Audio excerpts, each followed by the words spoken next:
So it's a War Thunder kill compilation, but every time this thing shoots, it's a bass boosted fart sound effect. Really? Yeah. That's cool. In World of Tanks? Yeah. Cool. That's a cool game, by the way. Cool. I know. I could play World of Tanks and probably waste a lot of time. Autism vortex. It is. Sucking you in from the periphery. There's cartels in there, I learned. Yeah. Cartels. They're guys that like ally up and they like pretend like they're fighting each other, but they're really not, and they gang up secretly against other people. I guess that happens in all the video games. Huh. Yeah, so be careful. Be careful. What is that, by the way? I don't know. That is a Sturmtiger. Didn't make too many of them. Yeah, that's how all these silly things go. And let me see. It carried only 14 rounds. It was 68 tons. And only 18 were made. Yeah, of course. That is a 1/72nd scale. I forget who makes that. It might be Dragon Armor, but I think it's Easy Model. That's like every funky German tank. This is the Bundesstruge. They made 6. Use the word strudel. Put strudel. The Bundesstrudel. We don't even know if it exists. We have black and white photography from the Russians proudly standing in front of it. Trivia question. Why is that rust color in there? You see that a lot in the later World War II tanks that the Germans made. It's probably something they had in bulk. Correct. It was actually a primer. It was a primer, and they used it as a camouflage color because the other paints were on short supply. Yeah, that sounds about right. That is why. Cool. Very cool tabletop decoration.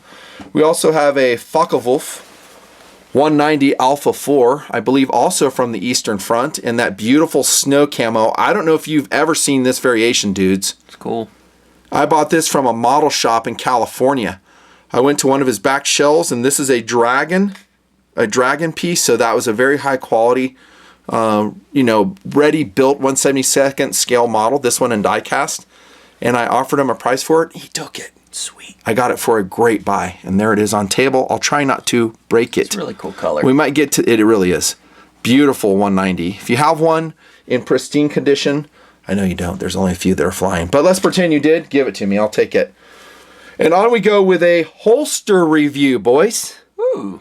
You might get excited because here comes again a very interesting and powerful cast member to the Nutnfancy project, the Smith & Wesson Model 329 in Scandium in the Galco PHX 116 leather holster. You know it as the Chief Special. The Chief Special. Now, TD has not shot this gun as of yet.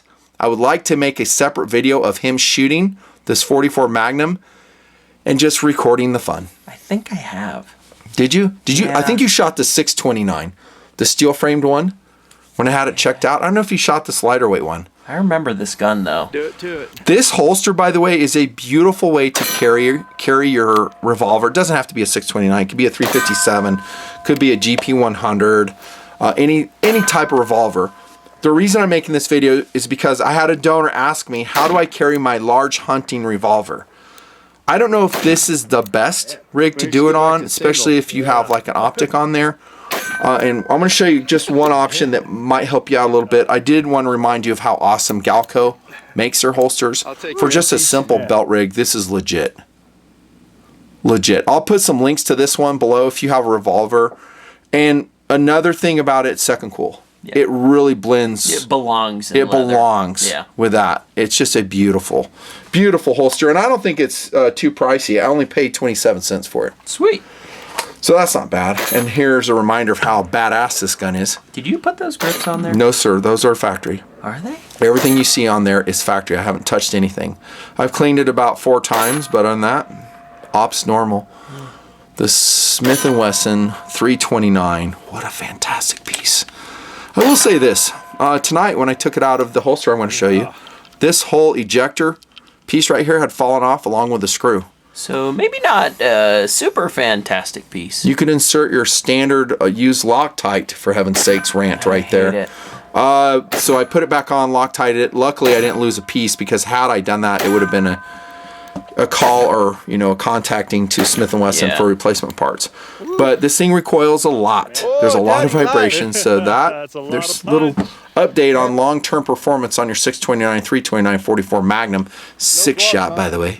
Oh, you can see when I cleaned it last, I still have some shop towel right there. Huh. Cool.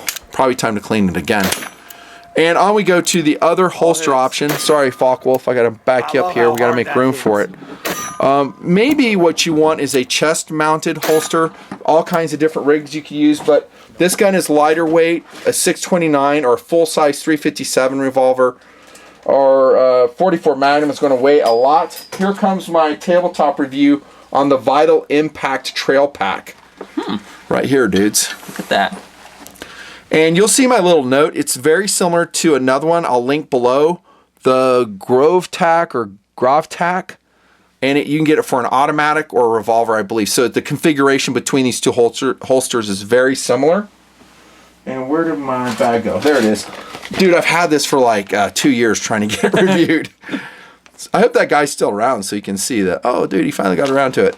That's how it wears, though. So it wears right over your neck. I find it to be relatively stable. Cool. It's a good option. And you have some, in this revolver version, you have some, well, obviously some elastic loops for your cartridges. And for hunting, that's probably all you really need. I don't know if you need a speed loader for hunting. This is really meant for hunting. If it was meant for tactical use, you'd have 2 pouches here for speed loaders. Yeah. You know, probably Safariland or HKS speed loaders. Let's see how it fits. The Smith & Wesson scandium framed Airlight 329. About perfect. Now I mentioned an optic. This one does not have room for an optic. So if you have a scope gun, there's different options you can use that will account for that scope. Yeah. They're big and bulky. I've really never seen anything that's like super trim. But I would think that's kind of a cool way to hunt, though. Maybe with 357 44 mag pistol in areas that allow it. That's pretty cool. Here's a look at the materials. It's closed cell foam, pretty high quality nylon, good stitching, and then we have some steel rings around the periphery. Really excellent quality straps here. Now this elastic will wear out over time. You're going to have to replace it. I'll just let you know. The elastic will last, in my experience, no matter how you store it, probably 10 years. And then it will lose its elasticity 100%. You're going to have to restitch the whole thing. The company will probably be out of business by then, so you're on your own. Now this right here is, I would say, medium quality.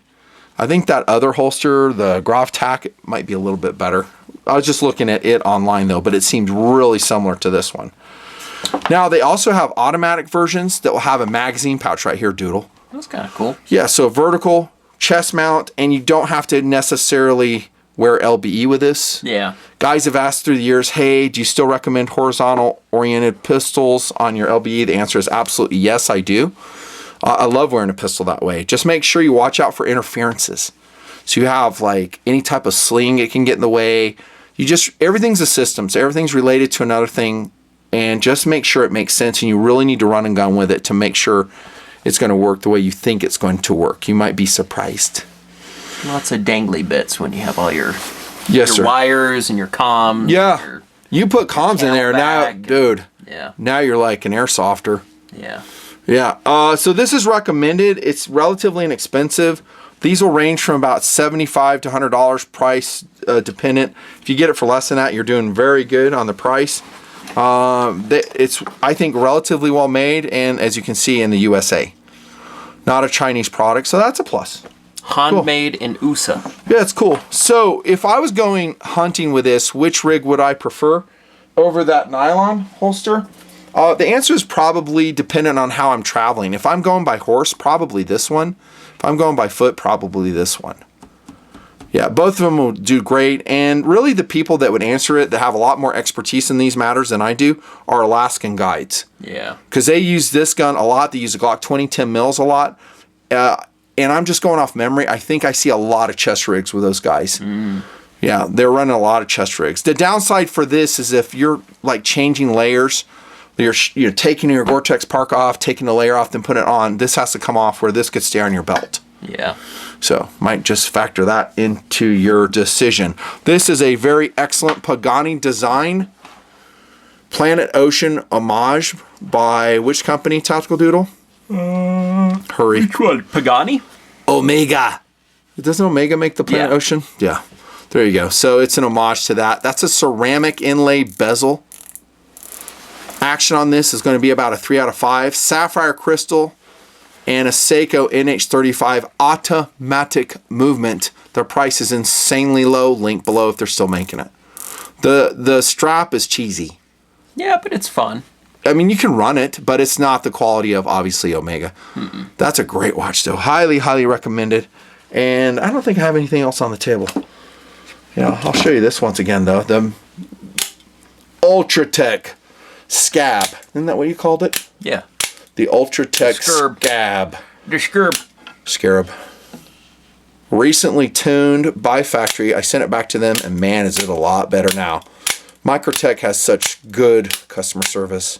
We're done. Thanks to the donors. Let me know, by the way, if you... And we're done. Thanks to everyone who watched this video, especially to the donors, keeping the project going. By the way, Tactical Doodle is making content. I'll have a link to his Patreon service below. If you donate to him, he's more motivated to do his silly content. Just saying. Am I right? Got plenty of takes in the take warehouse. Yeah, he gets cuckoo. Thanks, dudes. See you next video. A lot more to come.